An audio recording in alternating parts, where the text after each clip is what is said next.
Halloween is here, and Joe V is with a local group that's turned One Hillsboro home into a spooky destination. Joe joins us live to tell us about the Dread Keep. Joe, good morning. Yeah. And Kim and Shauna, I've just been bonding with my new friend here. You told me a hilarious joke right before we went on there. Tell the folks at home that joke that you were just telling me right now. That was great. You had to be there. Anyways, yes, the Dread Keep is once again the haunted destination here in Hillsboro. Back with Carissa once again, who's a little friendlier. Nice to see you. Now, we were talking about this is your dad's home. You kind of grew up in this home.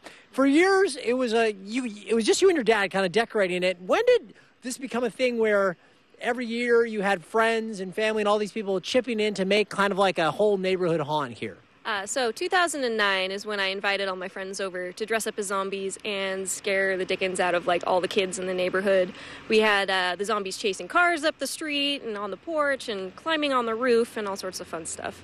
And it has grown and grown and grown. They now build a whole structure. It's over here. We'll take you inside there coming up a little bit later in the show. And what's interesting to me is that's a different haunt every year. So last year, that was like an indoor corn maze with evil scarecrows and stuff. Now this year, the 2018 edition of the Dread Keep, what do we find in there? Haunted castles, so you're going to see witches, warlocks, decapitated princess, guillotine, maybe even a fearsome dragon in there. Okay, so now I got to ask you, every year I go to a lot of these, professional haunts. We went to the Beneath this year. We went to House of Shadows. They did do them year-round, or not year-round, but, for the whole month leading up to Halloween. You're doing all this work just for Halloween. You're not making any money in the deal. It's free for people to come do it. So why do it? Why put all this time, all this money, all this effort into one night of the year? Honestly, I think we all just love Halloween, and it's just a hobby of ours to put this on. And I don't know, we love the screams. I feel like we love the screams. Okay, well, there will be plenty of that tonight right here at the Dread Keep for Halloween. So once again, they're in the Jackson School neighborhood. And when can people experience the Dread Keep tonight? So anytime around when it gets dark, usually kids start arriving around 5 p.m. Now, quick question. How old can the kids be for this?